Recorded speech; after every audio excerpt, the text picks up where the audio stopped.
अस्सलाम वालेकुम। Welcome to लजीज इंस्टीट्यूट। आज जो है ना वो हम एसओ साइंटिफिक ऑफिसर या असिस्टेंट साइंटिफिक ऑफिसर जो मतलब किसी भी पोस्ट के लिए, इवन पीपीएससी है, एफपीएससी है, पंजाब है, सिंध है, बलूचिस्तान है, कोई भी है, और इवन के एनएआर सीपीआरसी जो भी टेस्ट होते हैं scientific officer plant breeding and genetics से रिलेटेड, उसके हम एक सीरीज स्टार्ट करने जा रहे हैं जो कि बहुत ही इंपॉर्टेंट एमसीक्यूज हैं, जो कि हर दफ़ा पूछे तो जाते हैं, लेकिन बच्चों को या तो वो एक्सेस नहीं होती उसकी, या फिर जो कोई ऐसे मेंटोर उनको नहीं मिलते, एक्सपीरियंस मेंटोर जो उनको समझा सकें कि इनको किस तरीके से जो है ना वो आपने मैनेज करना है। तो हम जो है ना वो हमने स्पेशली सर ने हमारे साथ जो हम शहजाद साहब जो कि एक scientific officer plant breeding and genetics working at Ayub agriculture research institute Faisalabad, उन्होंने एक शफकत की है हमारे बच्चों पर और उन्होंने टाइम दिया हमें।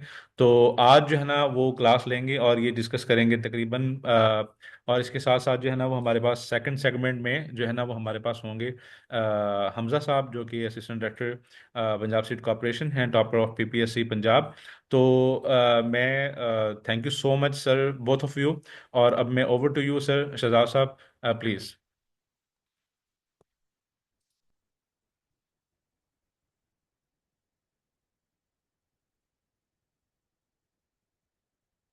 बिस्मिल्लाहिर्रहमानिर्रहीम।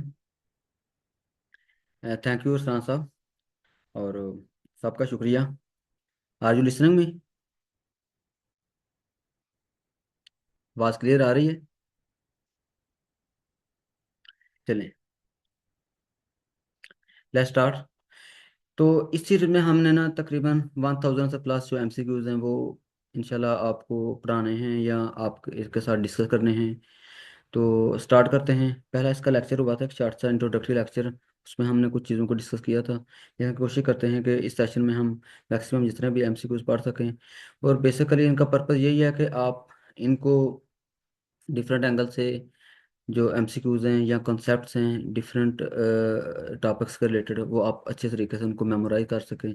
जो आप पहले मटेरियल कर रहे हैं उसके साथ साथ ये भी आपके लिए एक हेल्पिंग मटेरियल साबित होगा। ठीक है, जो पहले आप तैयारी कर रहे हैं उसको नहीं छोड़ना, वो बिल्कुल एज सच कंटिन्यू करना है।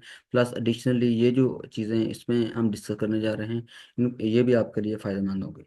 तो जी शुरू करते हैं। The branch of genetics is started in, जो राइट राइट आंसर है वो 1900, 1900 में ये शुरू हुई थी, जब कैरल कोरन मार्क एंड जो थर्ड साइंटिस्ट था, इन तीनों ने जो मेंडल का वर्क था वो रीडिस्कवर किया था। Sum total of characteristic which are transmitted from generation to generation constitute, right answer इसका हेरिडिटी। जी। तो तो ये क्वेश्चन जो नंबर 3 पे चलते हैं। Rediscovery rediscovery of Mendel work was made in 1900। तो अब तीनों साइंटिस्ट, थ्री साइंटिस्ट का नाम आपको आना चाहिए जिन्होंने ये डिस्कवरी की थी। Question number 4, the term genetics was first use by, right answer है Bateson. Genetic deals with heredity and variations. ये सिंपल चीज़ें हैं, आपने पढ़ी हुई हैं, जस्ट इनको गो थ्रू होना मकसद है। जो डिस्कस करने वाले होंगे उन पे ज़रा उसको डिस्कस करते जाएंगे। The heredity variations are due to sexual reproduction. जो एसेक्सुअल रिप्रोडक्शन के थ्रू होती हैं वेरिएशंस, वो आगे ट्रांसमिट नहीं होती नेक्स्ट जनरेशन में। Concept of pangene was given by Darwin. Pangene का कंसेप्ट को आपको आना चाहिए कि मिनी क्रिएचर्स प्रोड्यूस होते हैं, फिर वो ये बहुत इनिशियल की बातें हैं, जब अभी प्रॉपर कंसेप्ट जो जेनेटिक्स का या ब्रीडिंग का नहीं आया था, ये तब की बातें हैं। Genotype to phenotype concept was given by Johannsen. एक जॉनसन ने थ्योरी दी थी, प्योर लाइन थ्योरी, वो डिफरेंट है। ठीक है, जो हैंसन ये डिफरेंट साइंटिस्ट है। when two gene when two genotypes produce its same phenotype due to different environmental, one is called dash is phenocopy। दो डिफरेंट जीनोटाइप्स हैं, लेकिन इन्वायरमेंट डिफरेंट इन्वायरमेंट की वजह से जो हैं वो सेम उनकी फिनोटाइप जो प्रोड्यूस हो रही है। ये इंपॉर्टेंट क्वेश्चन है, इसे अच्छे तरीके से याद करिएगा, समझ लीजिएगा। Mendel work on garden pea, Mendel ने गार्डन पी पे काम किया था, ये भी आपको क्लियर होना चाहिए। कितने करेक्टर पे काम किया था, वो 7 करेक्टर, वो भी आपको आने चाहिए। Law of independent assortment and law of segregation, इनके बारे में आपकी अंडरस्टैंडिंग होनी चाहिए, क्योंकि इसमें से वो डिफरेंट एंगल से उसकी चीज़ें जो हैं, ख़ास तौर पे रेशियोज वगैरह वो पूछ जाती हैं। Mendel originally belong to Austria, Austria में ये एक प्राइस था। Mendel publish result of his experience in 1866। उसके इवन के डेथ के बाद ये उसका जो मेंडल का वर्क है वो रीडिस्कवर हुआ था। Mendel studied how many pairs of contrasting character, तो 7 करेक्टर कंट्रास्टिंग करेक्टर जो है उसने स्टडी किए थे। नॉर्मली बात का क्वेश्चन इस तरह से भी आ जाता है कि 3 4 उन्होंने करेक्टर दिए होते हैं, वो पूछ लेते हैं इसमें से कौन सा करेक्टर मेंडल ने स्टडी नहीं किया था। Which of the following characters was not study bye Mendel, ये देखें, बिल्कुल वेरी नेक्स्ट क्वेश्चन ऐसे ही आ गया। लेंथ ऑफ पॉड, इस term allele was propose by, right answer है बैट्सन। क्वेश्चन नंबर 16 पे चलते हैं। 15 16, masculation is achieved by removal of anthers. Alleles are alternate form of gene. If a plant heterozygous for tallness is self, the F1 has both tall and dwarf genes. This proves the principle of segregation होती है। जब वो segregation होती है तो तब ये law of independent assortment and law of segregation है, ये आपने पहले तो पढ़े हुए हैं, लेकिन आपने इनको पढ़कर इनकी रेशियोज को ज़रा अच्छे तरीके से ना अंडरस्टैंड करने की कोशिश करनी है, क्योंकि इन इन क्वेश्चंस को अक्सर वो घुमा फिरा के या डिफरेंट एंगल से पूछ लेता है। नेक्स्ट क्वेश्चन भी ऐसा है। क्वेश्चन नंबर 19 जो है, क्वेश्चन नंबर 20, ये आपने, आपके लिए होमवर्क है, ये आपने करके लाने हैं, क्योंकि जब आप बैठ के इनके रेशियोज बनाएंगे, इनको कैलकुलेट करेंगे तो आपका कंसेप्ट क्लियर होंगे। क्वेश्चन नंबर 20 एंड 20 19, ठीक हो गया। Question number 21, cross between heterozygous individual and homozygous recessive parent is called test cross. एक बैक क्रॉस, दूसरा टेस्ट क्रॉस, इन दोनों के बारे में आप क्लियर होना चाहिए। Test cross homozygous recessive parent के साथ अगर क्रॉस किया जाए F1 का तो ये टेस्ट क्रॉस है, लेकिन अगर किसी किसी एक पेरेंट के साथ कराया जाए तो वो बैक क्रॉस, उसमें स्पेसिफिकेशन नहीं होती कि होमोजाइगस हो या हेटेरोजाइगस हो। Question number 22, an organism with two identical alleles of gene is called homozygous.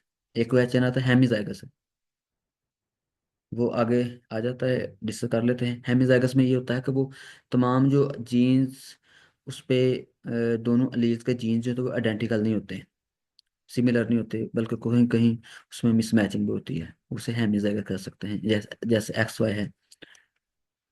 ये क्वेश्चन नंबर 23 जो है, ये भी आपके लिए होमवर्क है। ये इस तरह क्वेश्चन इसलिए छोड़ रहा हूँ, ये जो रेशियोज वाले क्वेश्चन है ये सारे सॉल्व करने वाले क्वेश्चन है, ठीक है। तो यहाँ पे अगर सॉल्व करेंगे तो एक ही क्वेश्चन पे काफ़ी टाइम लग जाएगा, अगर लेकिन आप सॉल्व करके लाते हैं उस पर अगर कुछ डिस्कस करते हैं, हमारी कोई बात हुई तो फिर चल उस पर डिस्कस कर लेंगे। Medal perform his work on P plant during किस सेंचुरी में, जो इसका राइट आंसर है वो 1866 में उसने काम किया था, तो इसका मतलब 19th सेंचुरी में, ठीक है। अब जो 21 सेंचुरी चल रही है, 2000 से ऊपर जो, ये आपको क्लियर होना चाहिए, सिंपल बात है। Who is known as father of genetics, Mendel. ये देखना बेसिक चीज़ें जो वो सारी चल रही हैं। Question number 26,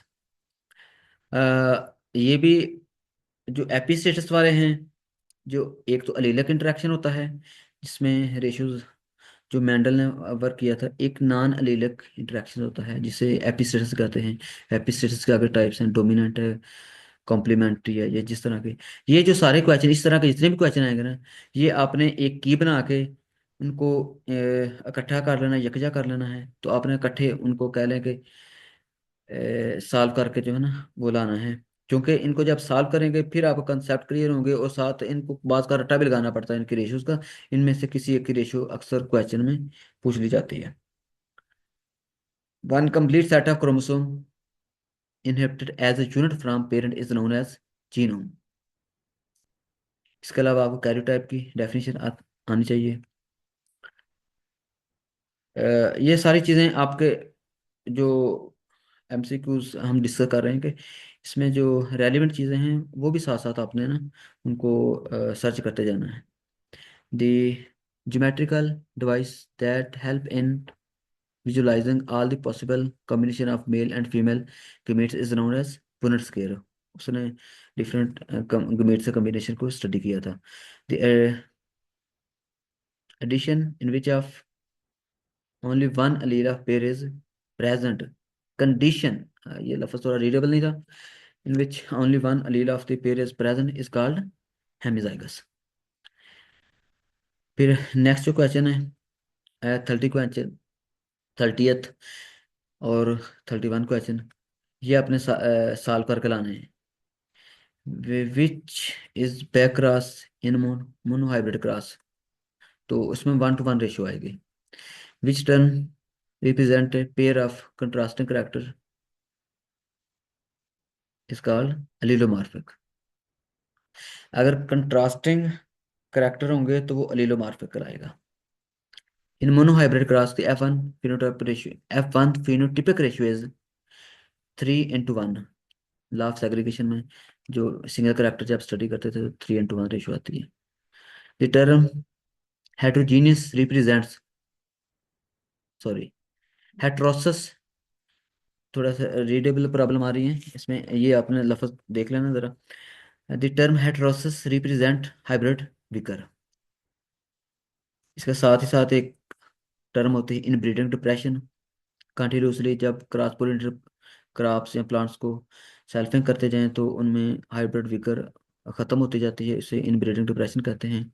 gene which is homozygous condition results in non variable progeny are called lethal jeans.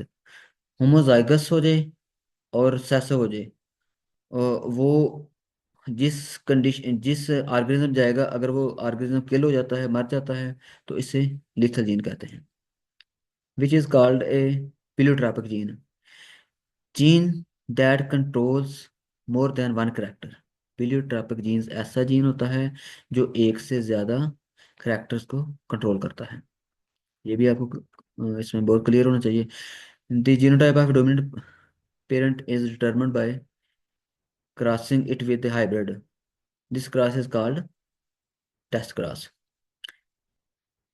ये जरा देखिएगा, अगर इसमें हो सकता है ये क्वेश्चन जो है ना वो यहाँ पे मैंने भी इसका क्वेश्चन मार्क लगाया हुआ है, इसे ज़रा देखिएगा स्टेटमेंट में इशू है या इसमें आंसर में।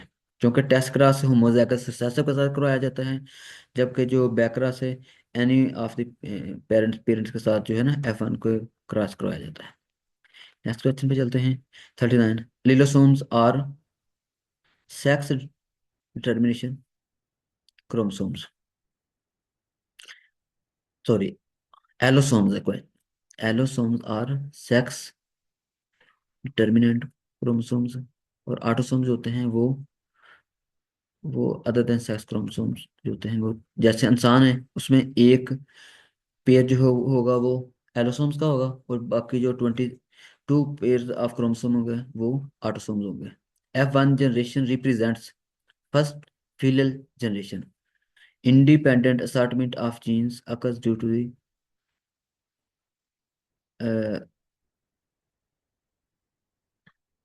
To the orientation of chromosomes. जो राइट आंसर है मेटाफेज 1 ऑफ मियोसिस। मियोसिस की जो मेटाफेज 1 में जो है वो इंडिपेंडेंट असॉर्टमेंट होती है, क्योंकि उसमें क्रॉसिंग ओवर होती है तो रीशफलिंग ऑफ क्रोमोसोम्स होती है, जीन्स की रीशफलिंग होती है, तो इसमें क्रॉसिंग ओवर की वजह से वो इंडिपेंडेंट असॉर्टमेंट होती है। Incomplete dominance was first reported in 4 o'clock by Correns. ये साइंटिस्ट का नेम है और प्लांट का नेम आपको आना चाहिए। Same genotypes and phenotypic ratio in F1 generation are obtained in blending inheritance। ये ब्लेंडिंग का भी काफ़ी देर कंसेप्ट चलता रहा, फिर उसके बाद कोडोमिनेंस का कंसेप्ट आया। ठीक है, ये आपको इन तमाम टर्मिनोलॉजी के बारे में पता होना चाहिए। इन विच इनकम्प्लीट डोमिनेंस इज सीन। तो इसमें जो सी ड्रैगन जो है, इसमें इनकम्प्लीट डोमिनेंस का जो फिनोमेना है वो lethal factors were represented were reported in plants by, ये साइंटिस्ट का नेम है, फ्यूनट, ये देख लेना।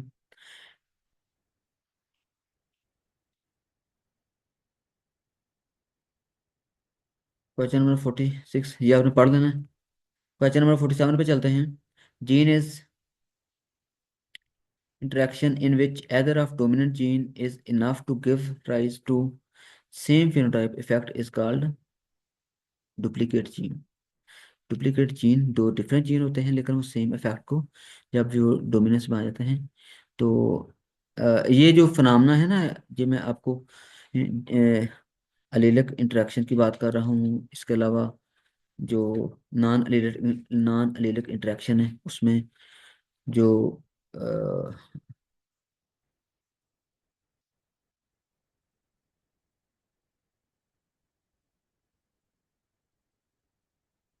ठीक है, क्वेश्चन नंबर 49 चलते हैं। 13 × 3 × 1 जो F1 में अगर रेशियो है तो क्या कहलाएगा? एपिस्टेसिस।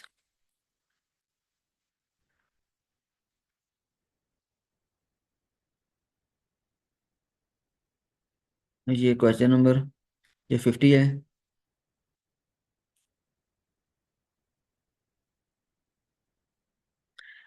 ये थोड़ा रीडेबल नहीं है, इसे आपने पढ़ लेना, सिंपल क्वेश्चन है, इसमें आप जस्ट रेशियोज और लिमिट्स की बताई हुई है वो आपने देख लेनी है। 51 पे, exception Mendel of independent assortment was first discovered by Bateson and Punnett. Phenomena of linkage. अच्छा, ये जो अब एक टॉपिक स्टार्ट हो गया ना, मतलब क्रॉसिंग ओवर, जहाँ तक वो मेंडल राइट था, मेंडल ने जहाँ पे वो एक्सेप्शन शुरू हुई वो एक्चुअली लिंकेज का जब फिनोमेना डिस्कवर हुआ था तो वो जो रेशियो थी वो मेंडल के लॉज से रेशियो डेविएट कर रही थी।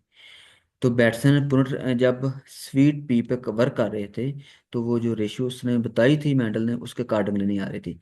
तो इसमें ये क्लियर कर लें कि जो लिंकेज के रिलेटेड फिनोमेना वो डिस्कवर हुआ था स्वीट पी में, जबकि मेंडल ने किस पे काम किया था?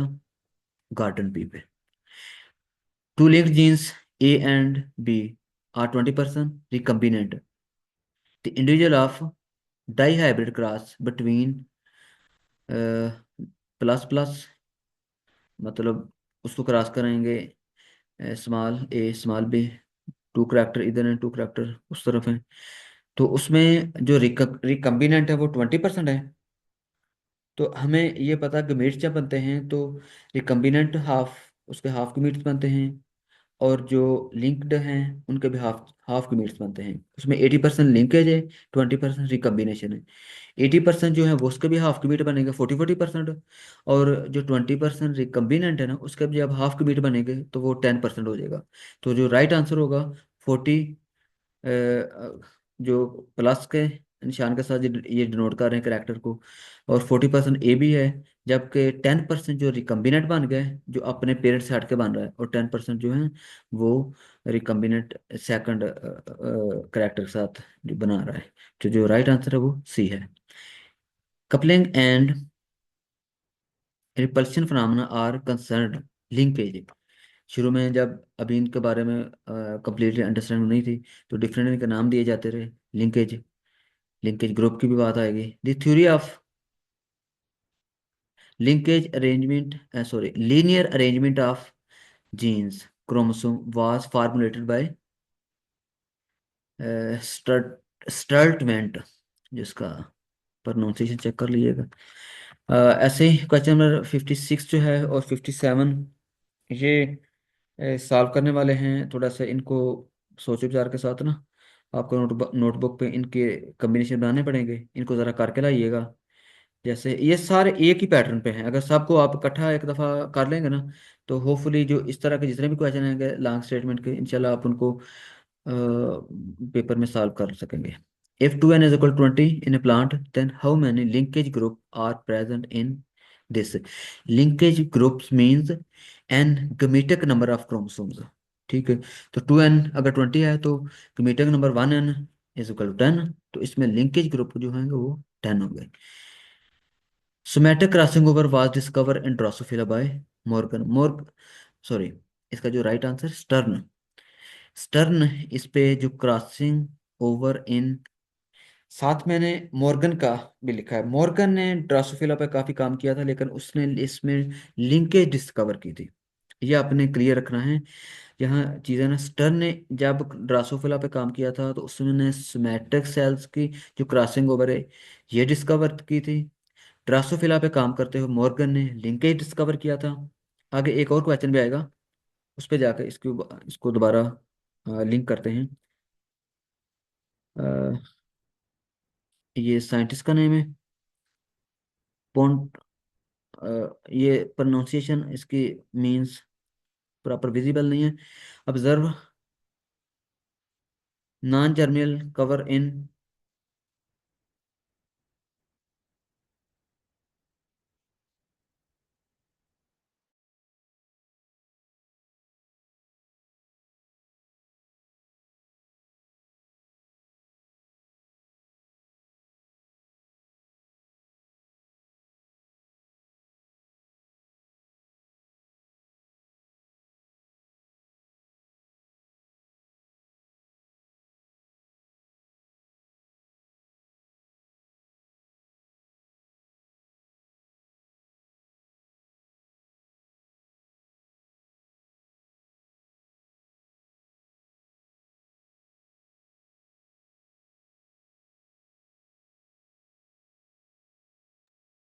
जी, sorry for little bit pause.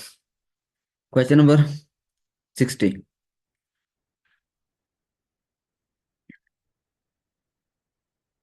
Ponticorvo observed germinal non germinal cover, जो इसका राइट आंसर है एस्परजिलस के अंदर उसने नॉन जर्मिनल कवर्स का डिस्कवरी की थी। Most accurate theory of most accepted theory of crossing over is precocity theory. Precocity theory में यही है कि जो क्रोमोसोम है वो एक दूसरे के आमने सामने आके बाइवेलेंट प्लान बनाते हैं और उनके point two point mutation, sorry, point two point उनमें क्रॉसिंग ओवर होती है। Question number 62। phenotypic expression of heterozygotes being greater than that of other homozygote is called ओवरडोमिनेंस। ओवरडोमिनेंस में यही होता है कि उनकी जो फिनोमेना, जो F1 की एक्सप्रेशन है वो बढ़ जाता है। Pseudo autosomal gene are present in both X and Y. इसमें ऑटोसोमल जीन्स होते हैं लेकिन सूडो होते हैं, इसलिए इनकी पेयरिंग हो जाती है। नॉर्मली जो होमोलॉगस क्रोमोसोम की पेयरिंग होती है, लेकिन इनकी भी पेयरिंग होने के पीछे जो फिनोमेना है कि इसमें सीडो ऑटोसोमल जो जीन्स होते हैं वो उनमें लिंकेज बनाते हैं। क्वेश्चन नंबर 64 पे, exchange of germ chromosomal segment between homologous chromosome is called crossing over. Question number 65, ये भी लॉन्ग स्टेटमेंट है, इसे आपने स्टडी करके आना है, पढ़ के आना है। ये कुछ ना कुछ आप पे क्वेश्चन इसलिए छोड़ रहा हूँ कि आप भी थोड़ा बिजी रहें जब आप तैयारी कर रहे होते हैं। तो इस तरह की जो लॉन्ग स्टेटमेंट है उनको आप कंप्लीटली थोड़ा सा अच्छे तरीके से वो कंसेप्ट को क्लियर करने की कोशिश किया करें। Question number 66, the process which involve reverse order of chromosome is called inversion. Inversion में ऑर्डर रिवर्स हो जाता है। ए बी सी है अगर, तो सी बी ए, ऐसे वो क्रोमोसोम का जो सेगमेंट है वो चेंज होकर रिवर्स, उल्टा होकर रिवर्ट होकर लग जाता है। X represents basic chromosome number. अगर 5x, सॉरी 8x है तो ऑक्टाप्लाइड कहलाएगा। अगर 2x है तो वो तो सिंपल, मतलब 2n, 2x is equal to, वो डिप्लाइड कहलाएगा। ठीक है, ये जो एन्यूप्लाइडी है, यूप्लाइडी है, इसके रेलिवेंट जो चीज़ें हैं ना वो आप वो टॉपिक को अच्छी तरीके से पढ़ लीजिएगा। 68, presence of chromosome number which is from the multiple of basic chromosome number is called euploidy. Basic chromosome का यहाँ पे ये जो टेको है ना, ये टेका आपने करेक्शन कर लेनी है, ये यूप्लाइडी कहलाता है। अगर बेसिक का मल्टीपल हो तो यूप्लाइड ही होगा। अगर 1 2 3 क्रोमोसोम मिसिंग है या प्लस में है या माइनस में है, अगर लेकिन एग्जैक्ट मल्टीपल नहीं है तो फिर एन्यूप्लाइड कहलाएगा। 2n - 2 is called nullisomic. If haploid chromosome number is an organism, is the chromosome number present in its ट्राइसोम? ये क्वेश्चन यहाँ से ना कटा हुआ है।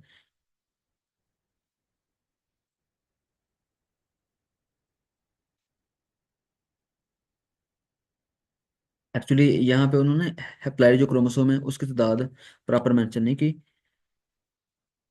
अ, अगर हेप्लाइड 12 है तो जो ट्राइसोमी हो गया, ट्राइसोमी में एक क्रोमोसोम एक्स्ट्रा हो जाएगा।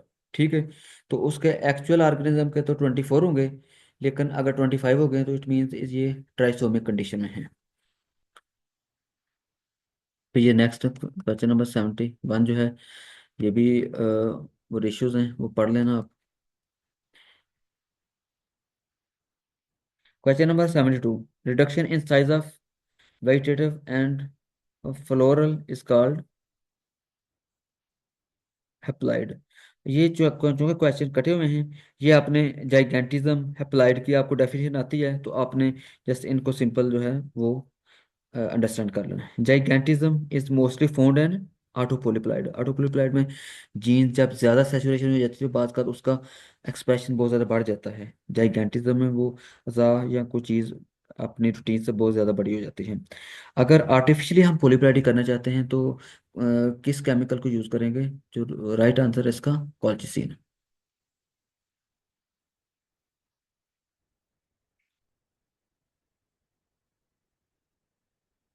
तो जी नेक्स्ट क्वेश्चन, क्वेश्चन नंबर 75 पे चलते हैं। इन ड्रोसोफिला वाई chromosome is not required for male sex determination. वाई क्रोमोसोम पे मेल सेक्स डिटर्मिनेशन नहीं होती, बल्कि इसकी एस क्रोमोसोम पे ये इंसान की निस्बत कह लें कि मैन की निस्बत ये रिवर्स होता है। Colchicine was first obtain from colchicine colchicum autumnale. तो ये किस साइंटिस्ट ने जो इसे डिस्कवर किया था? होडी, HOUDE इसका नेम जो था। कॉल्चिसिन इज एल्कलाइड है। ये केमिकल क्या है?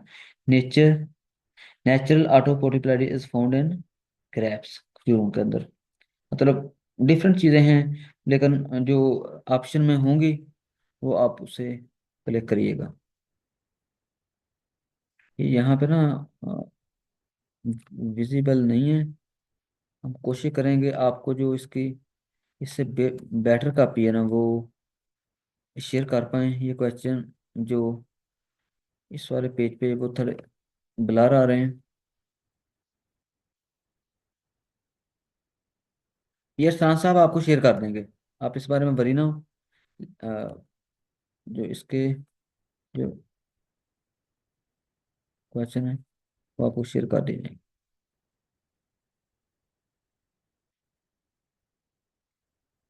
क्वेश्चन नंबर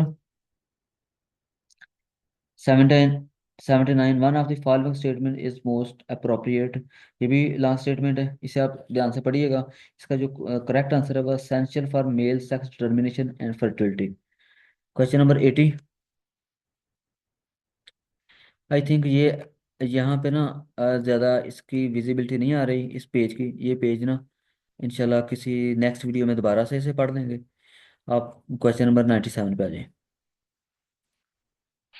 क्योंकि उसमें विजिबिलिटी का थोड़ा इशू आ रहा है। तो जो ये वाला पेज है इसे पढ़ लेते हैं। इसके इससे जो पिछला पेज है ना वो किसी और वीडियो में इंशाल्लाह ना वो आपको होपफुली नेक्स्ट वीडियो में ये क्लियर कर देंगे। Question number 97, frequency of mutation varies with character and organism, can be increased by X-rays, in generally affected by environmental factors। तो इसका जो राइट आंसर है ऑल ऑफ दीज है। तीनों चीजें इसको इफेक्ट कर सकती हैं। Question number 98, a cross between unlike organism is called hybrid। Question number 19, if a man who is colorblind married A woman who is homozygous for normal color vision, the probability of their son being color blind is 0%। इसकी probability नहीं होगी। ये आपने question को solve करके check करना है, इसकी प्रोबेबिलिटी नहीं है तो क्यों नहीं है। In nature the rate of mutation is 1। इसका जो राइट आंसर है वो है सी, 1 × 10⁻⁻5। आई थिंक ये 10 लाख में से एक होगा। इसको कैलकुलेट कर लीजिएगा। Mutations are very rarely useful. Mutation useful इतनी नहीं होती, ये कम ही होती हैं जो यूजफुल होती हैं। तो जी, candidates, student, all of participants, तो हमने 100 जो MCQs हैं वो पढ़ लिए हैं। इंशाल्लाह आप इनको अच्छे तरीके से तैयार करिएगा। जो चीज़ें डिस्कस करने वाली हुई हैं इंशाल्लाह कोशिश करेंगे कि वो आपको किसी और फोरम पे, मींस जहाँ पे आप ग्रुप में आप शेयर करेंगे, वो वहाँ पे एक्सप्लेन करेंगे। आप अपने तौर पे भी कोशिश करेंगे इनको सॉल्व करने की। तो एक पेज हमारी तरफ से भी आपकी तरफ आपके लिए पेंडिंग है। वो पेज भी उसका जो ज़रा अच्छा व्यू है वो उसके साथ नेक्स्ट वीडियो के साथ कोशिश करेंगे वो भी साथ क्लियर कर देंगे। तो thank you, thank you. Over to Arsalan साहब।